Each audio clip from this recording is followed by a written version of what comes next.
Assalamualaikum teman-teman. Perkenalkan, di samping saya ini ada Mas Pri Jakaria. Halo. Seorang praktisi experiential learning dan talent mapping atau pemetaan bakat. Nah, langsung aja nih, karena sudah ada beliau, kita mau tanya-tanya. Sebenarnya setiap orang itu emang punya bakat, apa enggak sih sebenarnya? Ya, setiap orang pasti punya bakat, sudah dikaruniai udah sejak lahir. Pasti tinggal tugas kita menumbuhkannya gitu. Nah, bakatnya itu apakah sudah fix dari lahir itu kayak gitu atau bisa berubah-ubah? Pada dasarnya kalau konsepnya pemahamannya dengan pemahaman talent mapping, bahwa bakat itu ya udah given sifatnya. Jadi udah diinstal sama yang maha menginstal gitu. Nah, kemudian itu nama baru itu. Asmaul Husna yang maha menginstal. Asmaul Husna yang maha menginstal itu ya tinggal bagaimana instalan itu kita ekstrak ke kehidupan nyata. Berarti kan setiap orang yang lahir dia sudah bawa potensi software iya, itu ya, sudah bawa potensi bakat yang dia miliki. Nah, masalahnya gini, apa yang nyebabin orang itu sampai nggak kenal sama bakatnya sendiri? Kalau pada dasarnya kalau nggak kenal itu ya karena nggak mencari itu ya, pada dasarnya itu.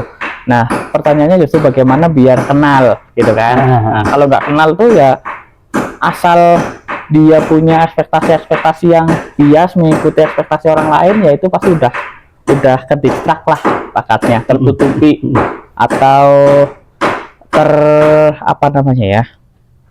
potensinya nggak tumbuh karena gitu. Dia terdistrak itu tadi oleh orang lain di sekitarnya.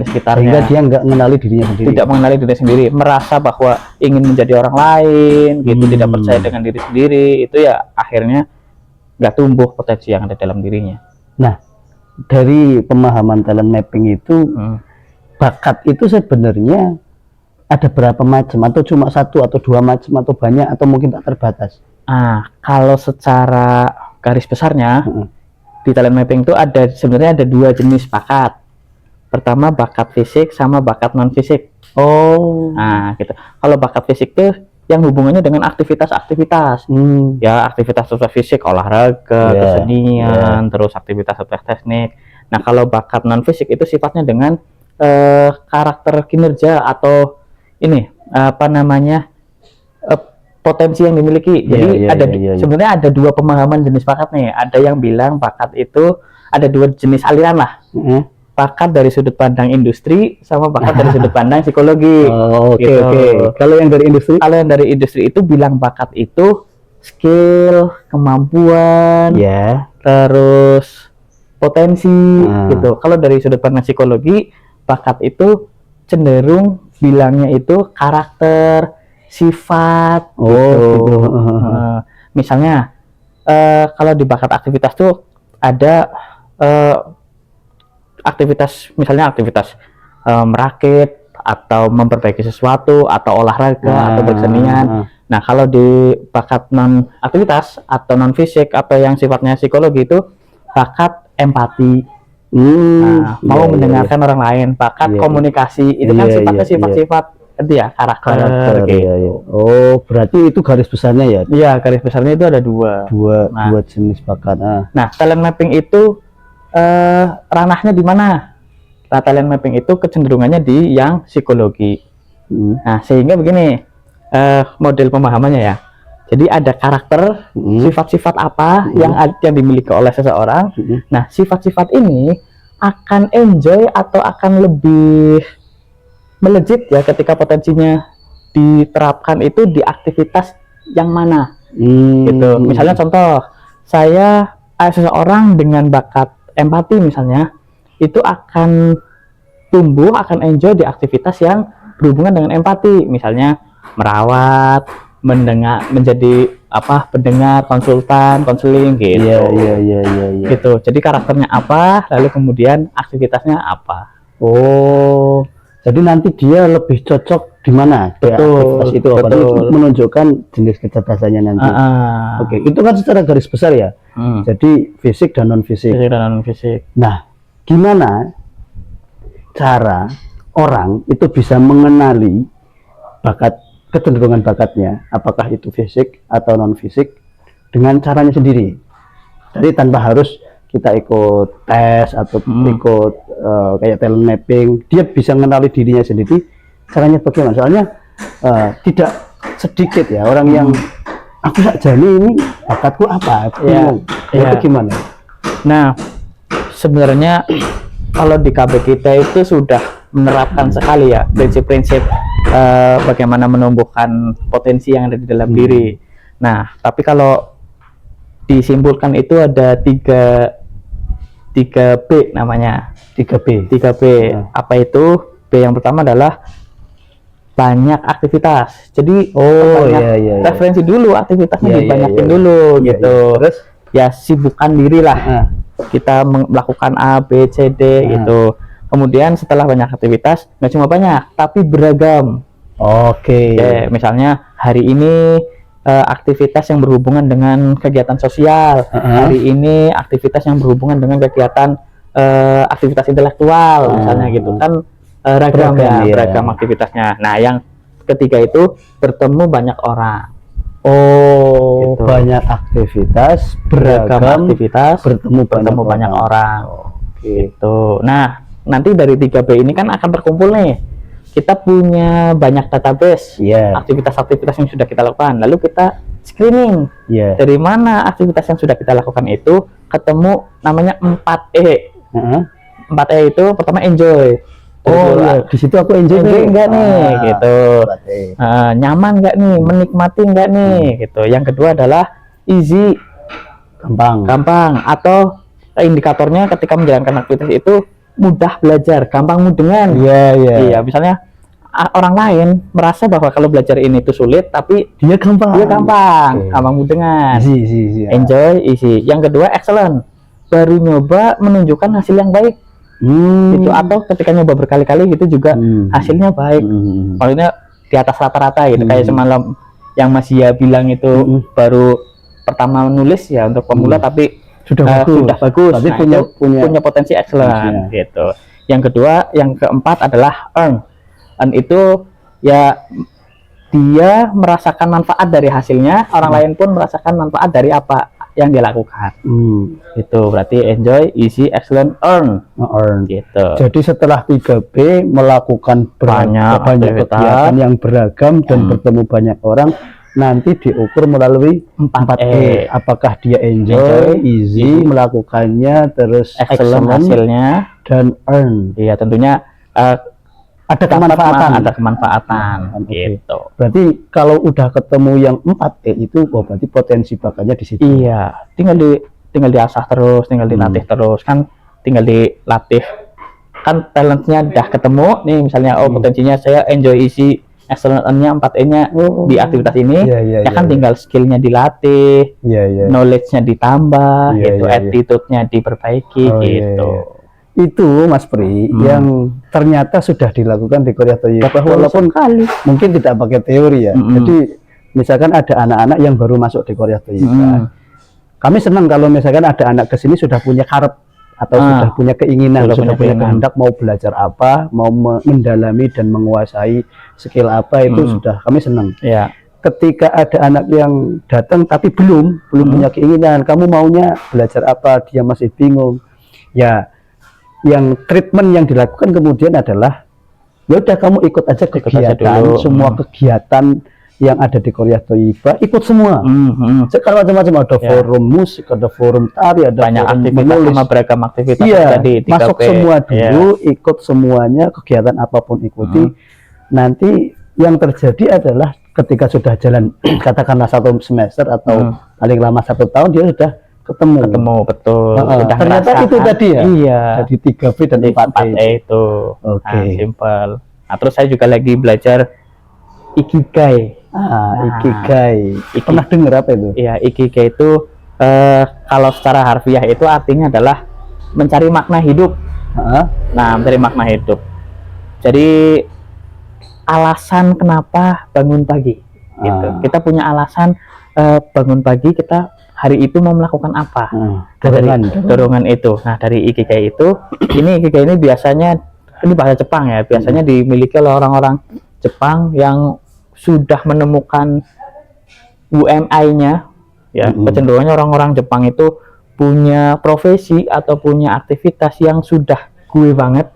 Contoh di Jepang itu ada penjual ramen yang bahkan sampai sepuh tetap melayani dan tetap menjaga kualitasnya. Saya gitu. sering lihat short Orang tua Jepang pedagang puding gitu kan. Nah, padahal udah kayak gini, padahal udah begitu. Nah, itu ikigai itu kaki-kaki lah cara gambarannya seperti itu. Nah, terus ada penelitian yang survei atau observasi gitu. Bagaimana sih cara mendapatkan kehidupan yang seperti itu gitu. Nah, itu ada 4 irisan sehingga jadi diagram ikigai itu. Nah, pertama adalah what you love, apa yang kamu sukai gitu dulu. Jadi aktivitas yang benar-benar kamu sukai, yang benar-benar dicintai, yang benar-benar ya ada gairah di situ muncul. Kalau aktivitas nggak muncul gairah ya mungkin apa itu yang disebut sebagai hobi. Betul, bisa jadi hobi. Tapi agar mencapai ikigai itu harus 4 ini nih. Apa itu? Nggak boleh timpang salah satu. Pertama what you love, terus kemudian apa yang kamu bisa. What you good. Jadi suka tapi juga bisa. Nah, terus apa yang kamu sukai, apa yang kamu bisa, apa yang kamu kuasai. Nah, kemudian apa yang orang lain butuhkan. Nah, itu. Kemudian dibayar untuk melakukan itu. Apa yang menghasilkan. Apa yang disukai, dikuasai, dibutuhkan banyak orang. Apa yang menghasilkan. Nah, kalau keempat-empatnya itu ada dalam diri setiap orang, wah ya udah selesai. Kalau kata ikigainya tuh gitu, udah selesai. Nah, seandainya, tapi biasanya Mas, kalau ada yang sesuatu yang disukai, kita ahli di situ, dibutuhkan, tapi nggak dibayar. Ya maka itu belum ikigai. Maka seandainya nih 4 ini kurang salah satu. Nah, misalnya disukai, bisa ahli banget, orang lain butuh tapi nggak dibayar. Ya hasilnya ya gitu. Kita cenderung apa namanya ya? Boleh dibilang kurang mapan lah. Gitu. Karena tidak ada income gitu.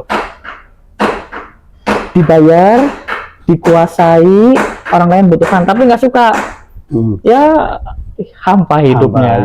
Betul. Kayaknya kemudian orang keluar dari pekerjaan. Keluar dari pekerjaan karena nggak disukai. Disukai, terus orang lain butuhkan, dibayar tapi nggak dikuasai. Ya maka yang dilakukan hasilnya kurang maksimal. Tuh.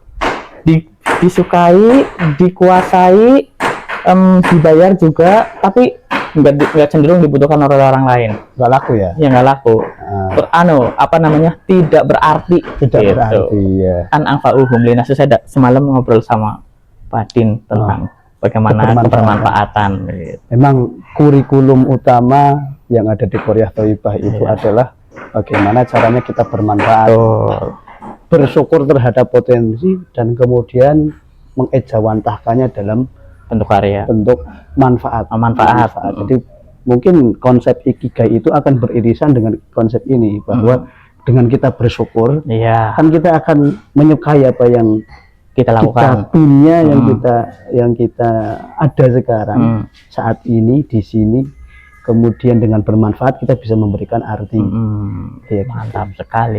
Kembali terakhir ini Mas Pri tentang bakat ya. Mungkin dari Mas Pri sendiri punya rekomendasi atau saran kepada orang tua atau guru siapapun yang punya tugas mendidik, entah itu anak atau murid.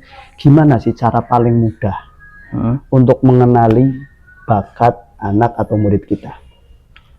Sebenarnya simpel sekali ya, nggak ada metode khusus gitu. Artinya ya tinggal kita beri kesempatan anak aja untuk mengeksplor. Malah kita nggak ngapa-ngapain gitu. Ngapa-ngapain. Secara kasarannya, udah nggak usah ngapa-ngapain. Terserah maunya apa. Gitu. Ya, maunya senangnya bola nih, tiba-tiba terinspirasi sama Cristiano Ronaldo misalnya. Nah kemudian pengen ikut aktivitas sepak bola gitu. Ya kita beri fasilitas dulu, kita kita dampingi gitu ya, kita apa namanya, arahkan gitu supaya tereksplor. Yang penting eksplor aja dulu. Soalnya gini, nggak harus nih buru-buru di usia anak-anak gitu kita langsung klaim bakatnya apa gitu, nggak, sebenarnya nggak usah buru-buru. Karena berubah-ubah mungkin Iya, ya. karena sebenarnya masih ada potensi-potensi yang harus tumbuh. Itu baru nanti di usia akil balik. Nah, itu. Nah, Berarti ada jenjang. iya. Kapan bakat seorang itu mulai memadak istilahnya ya? Sebenarnya di usia-usia akil balik itu sudah mulai pemetaan namanya. Sudah mulai punya kecenderungan gitu. Kalau sudah punya kecenderungan Akhir balik berarti usia sekitar 15 tahun ya gitu ya, SMP SMA gitu. Berarti kalau masih kecil apalagi masih balita itu tidak bisa, jangan buru-buru. malah. Justru jangan buru-buru diklaim bakatnya. Ini bakat tuh Anakku ini pas bakatnya gambar ini cocok menjadi blogger. Nah, justru itu mematikan bakat yang lain. Malah gitu ya. Iya, Oke. sebenarnya nanti dia punya potensi yang lain gitu, karena kita buru-buru udah ngeklaim bahwa ini bakatnya gambar, ntar nggak tumbuh yang lain. Apalagi di sounding terus. Iya, anaknya kamu bakatnya gambar-gambar, padahal dia punya bakat yang lain. Bakat yang lain, misalnya dia punya gambarnya itu karena bakat apa namanya, melihat binatang-binatang, sehingga aslinya hubungannya dengan sains gitu misalnya, kan kita nggak ngerti ya, kita nggak tahu. Jadi tetap kita fasilitasi ya. Dia masih 3B-nya itu tadi. Dia kan sekarang masih lagi senang gambar, lagi senang main bola, ya tetap kita fasilitasi aja. Iya, apresiasi itu terus, tapi tidak mengklaim, jangan langsung diklaim gitu, jangan langsung dilabel gitulah. Malah tidak ada metode khusus sebenarnya ya. Iya. Untuk mengenali bakat anak-anak kita. Walaupun di talent mapping itu ada asesmennya juga gitu. Itu diperuntukkan untuk anak-anak yang sudah akil balik. Baiknya begitu, sudah akil balik. Nah, kalau udah dewasa, orang yang sudah dewasa, ya, Mas Pri, udah kawak ya. Iya.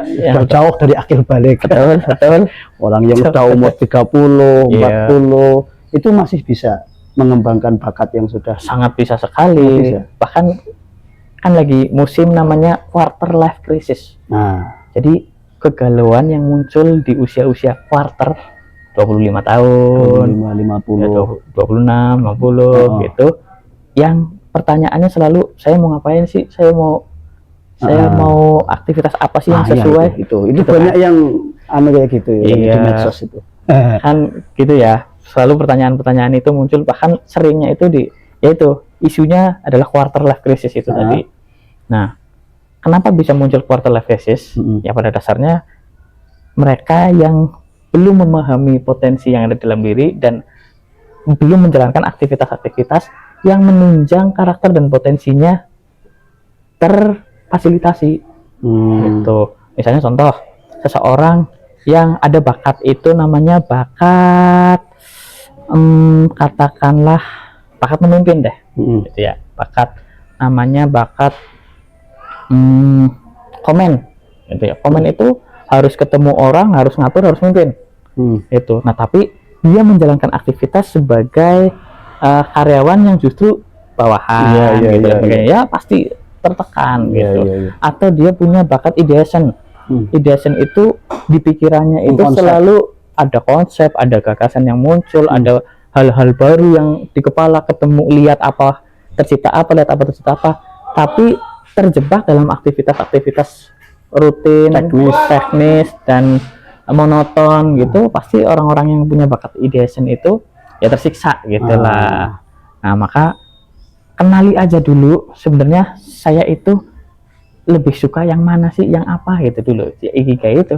Nah, itu kan kalau orang yang sudah berusia quarter life itu kan biasanya mereka sudah terikat dengan saya harus bertahan hidup, harus cari penghasilan dan sebagainya. Nah, itu gimana menyiasatinya?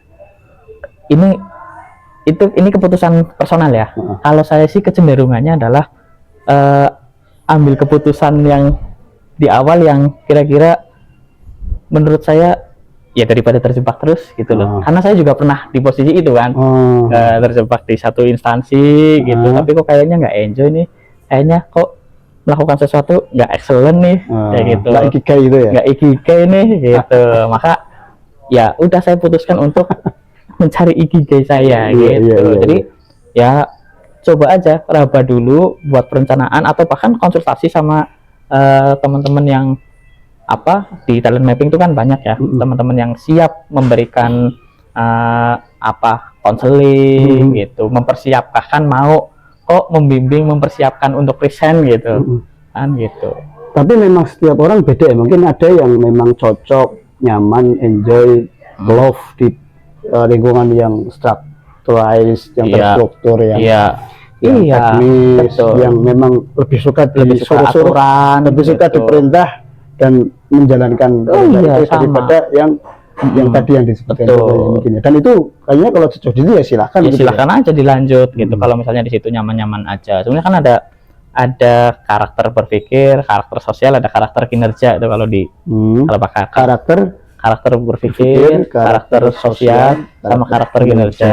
Jadi kalau karakter berpikir itu kecenderungannya lebih berpikir yang mana nih, yang logis atau yang imajinatif, otak kanan atau otak kiri, itulah gambarannya. Kalau karakter sosial itu kecenderungannya lebih mana nih, lebih yang dia dominan di atas gitulah, sebagai pemimpin, sebagai pengajar, sebagai apa segala macam, atau di tengah yang sifatnya kolaboratif, atau di bawah yang sifatnya servis, melayani gitu. Dan itu semuanya bagus ya? Semuanya bagus. Kan nggak bagus kalau nggak di tempatnya.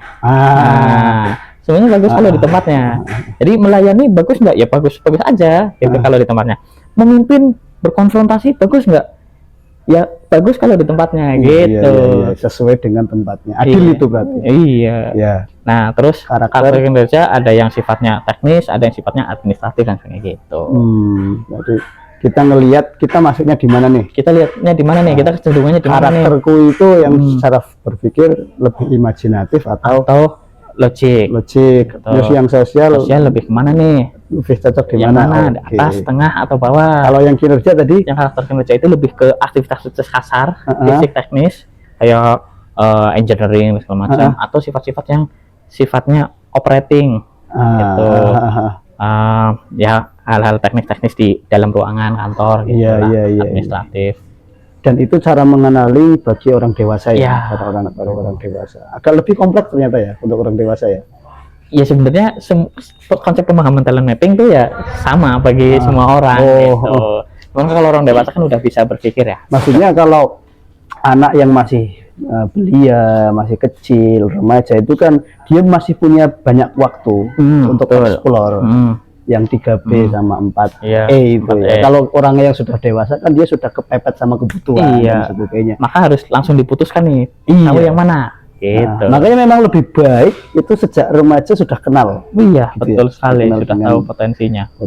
Nah, itu masalah pendidikan kita mengenali bakat, potensi diri kita sendiri. Ya, itu PR ya. PR setiap orang tua sih, setiap guru sekolah. Jadi teman-teman yang ada di sekolah-sekolah ya, daripada bikin pelatihan, bikin Canva ya, pelatihan AI seperti yang sedang digembor-gemborkan, mending bikin pelatihan mengenali bakat anak dan pendekatan psikologis. Nah, satu lagi nih yang penting ini bagi orang tua ya, bahwa kadang-kadang kita orang tua itu memaksakan cita-cita kita ke anak. Gitu kan, bahwa saya pengen anak saya jadi mungkin itu cita-cita orang tuanya nggak terpenuhi, akhirnya bisa jadi seperti itu, atau bisa jadi punya harapan agar si anak mapan dan sebagainya. Jadi gitu. Nah, tapi kan itu bagus Mas Bri. Ya bagus, tapi kan nggak ikigai nantinya, punya potensi nggak ikigai gitu loh. Nah kalau sesuai sama bakat anak ya nggak apa-apa, tinggal dilanjut. Nah khawatirnya kalau nggak sesuai gimana? Itu anak kan juga punya ini ya, punya karsa gitu loh, punya keinginan gitu. Nah, sedangkan kalau caranya begitu, itu justru mematikan bakat, gitu. Anak dipaksa untuk mewujudkan cita-cita orang tuanya. Misalnya orang tuanya pengen anaknya jadi musisi gitu, misalnya. Sedangkan justru bakatnya jadi apa yang lain, gitu kan? Itu udah udah menyalahi kodrat gitu lah. Berarti jadi kalau mengusulkan kalau mengusulkan, merekomendasikan boleh, tapi kan tetap ada dialog. Nah, karena saya sering banget nih ketemu sama remaja-remaja yang lulus SMA itu kan cenderungnya habis lulus SMA mau ngapain gitu ya. Habis lulus SMA mau ngapain, mau ngambil jurusan apa, itu sudah ada intervensi jurusannya, pekerjaannya oleh orang tua gitu. Sedangkan potensinya setelah digali gitu ya, ternyata berbeda gitu. Bahkan saya punya teman dia sampai doktor di bidang engineering, bidang teknik industri, teknik mesin, dokter teknik mesin. Saya lihat bakatnya itu tadi nggak ada mesin-mesinnya sama sekali. Tapi setelah digali gimana? Setelah digali itu nggak ada hubungannya sama mesin, jadi gitu. Justru dia cenderungannya tuh di kegiatan-kegiatan sosial, kegiatan-kegiatan hubungan personal antar personal gitu. Nah, ternyata beliau itu kenapa ambil itu gitu? Ya dipaksa oleh orang tuanya gitu kan. Orang tuanya pengennya yang biar dia jadi insinyur engineering gitu. Saya tanya lagi, kok bisa dilanjut jadi dokter gitu kan ya? Dokter itu kan sudah paling tinggi. Terus keilmuannya kan masih sama gitu. Ya justru saya biar nggak jadi engineering, katanya jawabnya begitu. Jadi akhirnya dia jadi dosen. Tidak jadi engineering. Dicita-citakan orang tuanya. Jadi akademisi. Tapi kan yang penting saya tetap bertanggung jawab gitu loh. Beliau bilang begitu. Dan dia kemudian bisa menyalurkan bakat dan potensinya dengan jadi dosen. Karena itu kan hubungannya komunikasi, berjejaring. Oke, terima kasih Mas Pri atas obrolan yang singkat tapi penuh dengan daging ini. Sangat manfaat. Saya kira untuk para guru dan orang tua. Mungkin Mas Pri ada kata-kata terakhir yang mau disampaikan? Gini, sebenarnya setiap orang itu sudah ditakdirkan ya punya potensi dan punya peran gitu. Dilahirkan ke dunia itu sudah ditugaskan untuk melakukan aktivitas apa, tugas apa gitu sudah. Bahkan juga sudah disiapkan perangkatnya. Perangkatnya itu ya bakatnya, karakternya, potensinya. Nah, maka dari itu pendidikan harusnya mengajak siswa atau peserta didik itu supaya dia menemukan peran hidupnya. Gitu. Di bidang apapun terserah. Entah pendidikan boleh, ekonomi boleh, teknologi apapun. Sehingga ketemu orang sama orang itu bisa manfaatnya apa, saya manfaatnya apa gitu. Bisa mengaktualisasikan potensinya dan memberikan manfaat. Betul sekali. Oke, terima kasih Mas Pri. Semoga bermanfaat teman-teman dan pemirsa semua. Oke, terus